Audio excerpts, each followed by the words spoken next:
Welcome to another Tippling Philosopher video. It's been a long time. There have been about 3 months of lockdown. I am still alive, but a bit more hirsute. And in my boredom on one of the days, I managed to create some merch, so check that out. Tippling Philosopher, an oasis of reason in a wilderness of nonsense. And on that note, I'll have a cup of tea.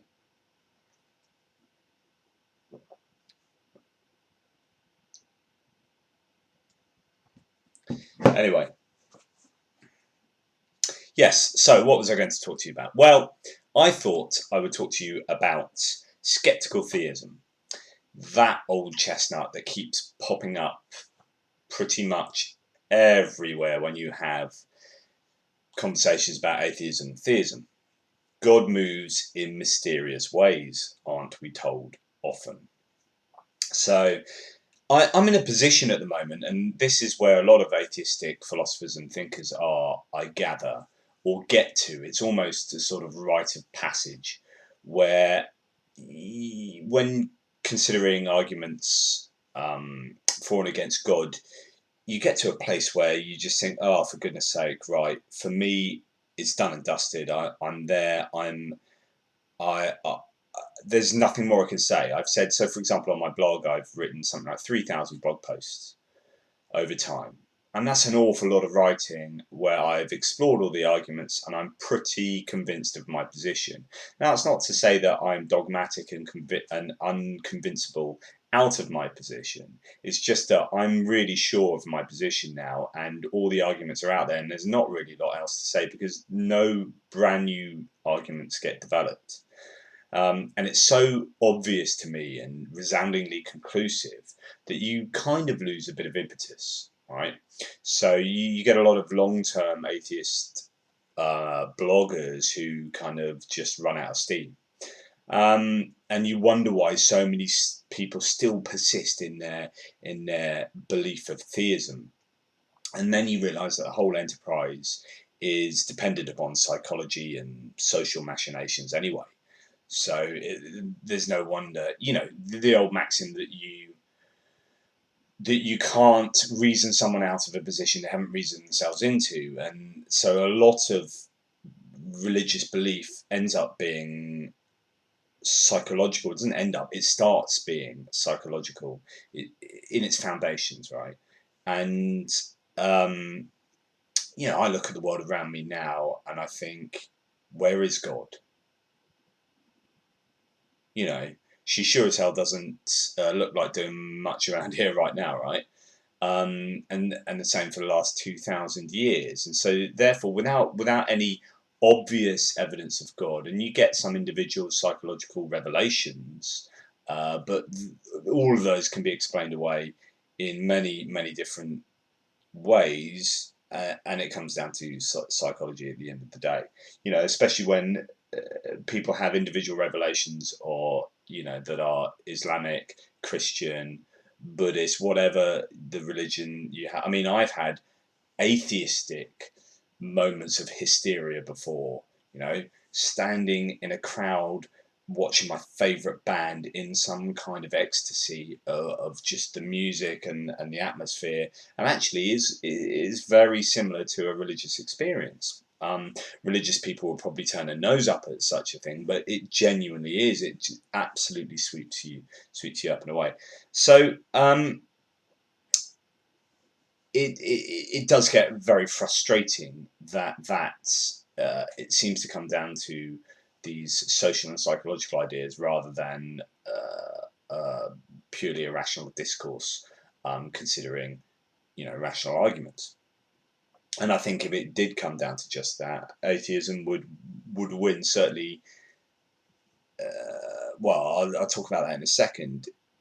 What the main point of what I want to say today is that almost always we're met with skeptical theism as the answer to any atheistic arguments and problems that atheists put to the Christian or to the theist. Because no argument appears to be sound and valid in deductively disproving or proving God, right? So then it all comes down to probability.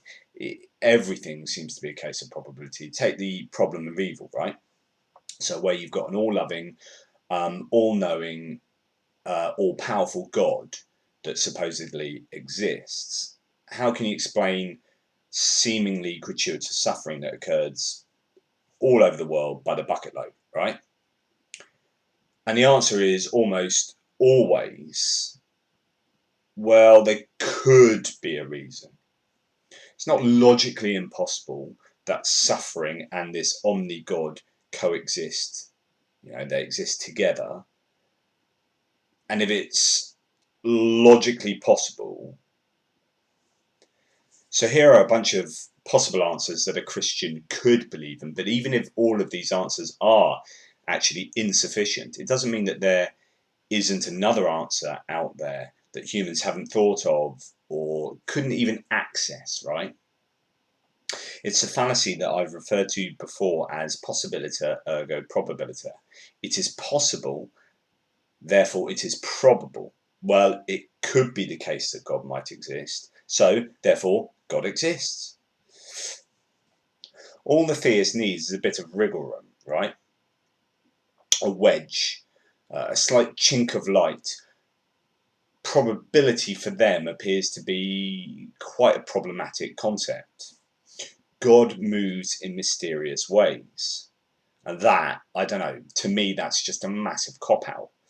And it's really the thought behind skeptical theism, which the Internet Encyclopedia of Philosophy defines it as the view that God exists, but that we should be skeptical of our ability to discern God's reasons for acting or refraining from acting in any particular instance. In particular, says this skeptical theist, we should not grant that our inability to think of a good reason for doing or allowing something is indicative of whether or not God might have a good reason for doing or allowing something. If there is a God, he knows much more than we do about the relevant facts, and thus it would not be surprising at all if he has reasons for doing or allowing something that we cannot fathom.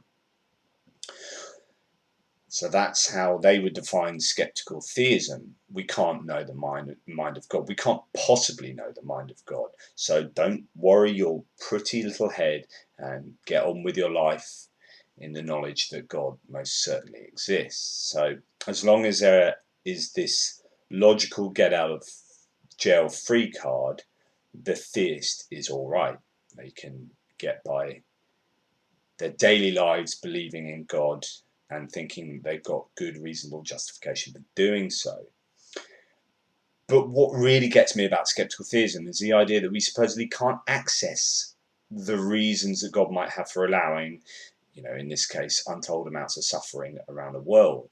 It's this idea that we aren't clever enough as a collective species to understand a particular reason. We can't know the mind of God, so it's beyond our ken. I call bullshit on this.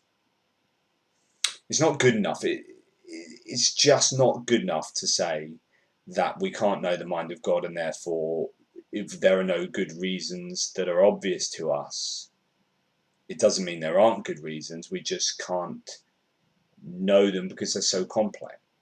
I mean, here we are dabbling with the ideas of quantum physics that my mind can barely grasp in its most basic form, right? And yet there are minds present here on Earth who are able to cope magnificently with such complex ideas and networks of ideas. However, cancer, malaria, and plate tectonics coexisting with an all-loving God, no, it's supposedly beyond our ken. We can't understand why that would be so. I mean, we can give reasons, the Christian will give you reasons, but then they say, well, this could be a reason why it exists. And then when we find that those reasons are incoherent, say the free will defense, and we say, so they will say that this collateral damage caused by having free will, and free will is a necessary part of a judgmental God and existence, and God sees libertarian free will as so important that humans have to have it. And when you point out that libertarian free will is philosophically and empirically completely incoherent, then they move on to another possible reason, or say, oh, there is another reason, we just can't understand it because we can't understand the mind of God. Well, I don't agree with that. When I look at the world and see Trump and Bolsonaro, Genghis Khan and Hitler, cancer, malaria, tornadoes, drought and tsunamis, genocide and rampant inequality, I just don't see God. But 2,000 years ago, apparently, when God was much more involved in life, in human interactions and human life, when Lot's wife looked back at Sodom, she was turned into a pillar of salt. But 2,000 years ago, apparently, God struck Uzzah down for steadying the Ark of the Covenant when the oxen carrying it stumbled. And 2,000 years ago, apparently, God killed a man for spilling his seed on the ground instead of impregnating a man, and so on and so forth. These things happened with relative ease in biblical times, and yet for 2,000 years we haven't seen God. There's been painful silence, and the only thing that is offered by Christians really in almost all arguments about this is skeptical theism, and I don't think that's a good enough answer. I don't know. What do you think? Anyway, thanks for listening for a short ramble. Enjoy life and the lockdown, and stay safe, and drink tea out of mugs like this and wear t-shirts like this.